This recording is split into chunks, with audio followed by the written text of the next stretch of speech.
আসসালামু আলাইকুম। আশা করি সবাই ভালো আছেন। আজ আমরা তৈরি করব তেলে ভাজা পিঠা।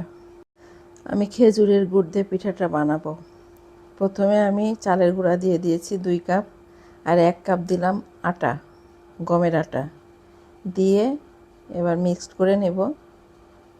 খেজুরের গুড়টা দিয়ে দিব আর সামান্য একটু লবণ দেব। এই যে লবণটা দিয়ে দিলাম। এরপরে দিব গরম পানি আর খেজুরের গুড়, আর কিছু দিব না। এটাতেই পিঠাটা মজা হয়। অনেকে এর ভিতরে আদা দেয়, কিন্তু আমি আদাটা দেই না। আমার বাচ্চা এটা খাবে না আদা দিলে, যার জন্য দেই না। এখন এই যে গুড়টা দিয়ে দিচ্ছি, গুড়টা আমার খাঁটি গুড়, যেহেতু পিঠাটাও খেতে অনেক মজা হয়। এটা দিয়ে আমি একটু গরম পানি দিয়ে ভালো মতো মেখে নিব। আর এই জিনিস হাত দিয়ে মাখলেই ভালো হয়। গরমটা বেশি ছিল বলে প্রথমে আমি একটু চামচ দিয়ে নাড়াচাড়া করে পরে হাত দিয়ে মেখে নিয়েছি। তবে হাত দিয়ে যত ভালো মাখবেন পিঠাটা তত ফুলবে। আর আমি একটু পুরা পুরা ভাব করি, মানে একটু বেশি ভেজে নেই, তাহলে আমার কাছে খেতে মজা হয়।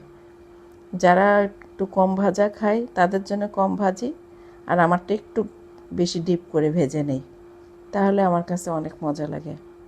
আপনারা কিভাবে খান অবশ্যই কমেন্ট করে জানাবেন। এই পিঠাটা মাখতে যতটুকু সময় লাগে, ভাজতে কিন্তু অনেক বেশি সময় লাগে না। পিঠাটা যদি ভালো হয় তাহলে ভাজতে অনেক দ্রুত হয়ে যায়, আর ভালো না হলে সেই পিঠা আর বানাইতে ইচ্ছা করে না। আর পিঠাগুলো অনেক সুন্দর হয়েছে, যার জন্য আমার পিঠাটা বানানোও অনেক তাড়াতাড়ি হয়ে গিয়েছে। কথা বলতে বলতে আমার গরম কিছুটা কমে গেছে। এখন আমি হাত দিয়ে মেখে নিচ্ছি। হাত দিয়ে ভালো মতো মেখে নিলে পিঠাটা অনেক বেশি সুন্দর হয়। আমি জানি না হাত দিলে অনেকে অপছন্দ করে, আমিও অপছন্দ করি, কিন্তু পিঠাগুলো হাত ছাড়া চামচ দিয়ে ভালো হয়ই না। আমি যতবার চেষ্টা করেছি দেখি হাত দিয়ে যতবার ভালো মতো ম্যাশ করে নিব সেই পিঠাটা বেশি মজা হয়, যার জন্য হাত দিয়ে করে নিলাম। এরপরে আমি চামচ দিয়ে গরম পানি দিয়ে সুন্দর মতো নাড়াচাড়া করে নেব। গরম দিলেও গরমের সাথে একটু ঠান্ডা মিশিয়ে দিতে হয়, না হলে সেই পিঠাটা একদম কতকতা নরম হয়ে যায়, সেটা আর খেতে ভালো লাগে না। একটু মচমচা হলে পিঠাটা খেতে মজা লাগে। বয়মে যতটুকু গুড় ছিল তাতে মিষ্টি একটু কম হয়েছে, যার জন্য 2 টেবিল চামচ চিনি দিয়ে দিলাম। আর চিনির পরিমাণটা একটু বেশি না দিলে পিঠাটা কেন যেন মজা লাগে না, এজন্য চিনি একটু দিয়ে দিতে হয়েছে আমার। চিনিটা দিয়ে ভালো মতো একটু মেখে নেব যাতে চিনিটা গলে যায়, না হলে মানে ভাজার পরে কেমন যেন দাঁতের নিচে পড়ে, সেটা আবার খেতে ভালো লাগে না। যার জন্য একটু ভালো মতো মেখে নিচ্ছি। মেখে নিয়ে এরপরে ভাজা শুরু করব, আর ওইটাও আপনাদের সাথে শেয়ার করব।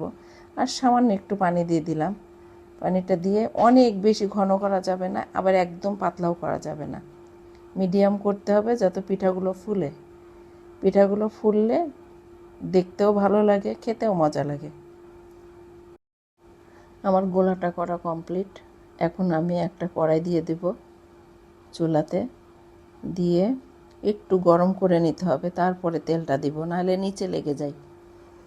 তেলটা দিয়ে তেলটাও সুন্দর মতো গরম হতে হবে, না হলে পিঠাটাও সুন্দর হবে না, দেওয়ার আগেই পুড়ে যাবে। আর গুছিয়ে আসলে পিঠাটা সুন্দর হয় না, ফুলতেও কষ্ট হয় তার।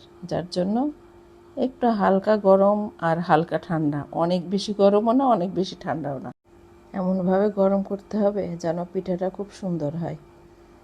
আর পিঠাটা বানানোর টেকনিকও জানতে হয়, সবাই সব কিছু জানে না। আমি তো জানতাম না, মাত্র শিখেছি, এখন বানাতে পারি।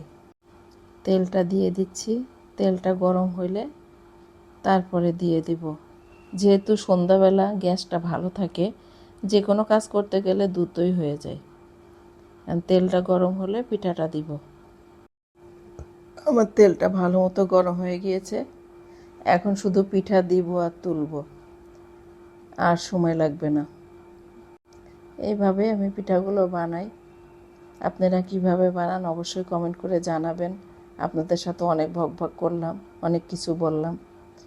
পারলে আমাকে কমেন্ট করে জানাবেন। আর আমার ভিডিওগুলো কেমন লাগে অবশ্যই কমেন্ট করে জানাবেন। ভিডিওতে যদি সমস্যা থাকে তবুও আমাকে জানাবেন কমেন্ট করে, আমি শুধরে নিব। সবাই তো সব কিছু পারদর্শী হয় না। আমি হয়তো ভিডিওতে পারদর্শী না। আমাকে একটু কমেন্ট করে জানাবেন কোন জায়গা নষ্ট হয়েছে, কোন জায়গা আর একটু রিপেয়ার করতে হবে। এগুলো আমাকে অবশ্যই কমেন্ট করে জানিয়ে দিবেন, তাহলে আমি সেভাবে শুধরে নেব। আমি একটা একটা করে অনেকগুলো পিঠা ভাজা আপনাদের সাথে শেয়ার করলাম। আপনারাও এইভাবে ভাজবেন এবং আমাকে কমেন্ট করে জানাবেন আমার পিঠাগুলো কেমন হয়েছে। অবশ্যই জানাবেন, আপনাদের কাছে দাবি থাকলো। ভালো মন্দ কমেন্ট করলে আমি বুঝবো, নাহলে তো আমি কিচ্ছু বুঝবো না। অবশ্যই জানাবেন, অবশ্যই আপনারা জানাবেন। আপনাদের কাছে এটাই আমার দাবি। যাই হোক, পিঠাগুলো আমার প্রায় হয়ে গিয়েছে। ভালো মন্দ যাই হোক জানিয়ে দিবেন। আল্লাহ হাফেজ। সবাই ভালো থাকবেন, সুস্থ থাকবেন। সবাই সবার জন্য দোয়া করবেন যেন আমরা ভালো মতো চলতে পারি একসাথে হাত ধরে।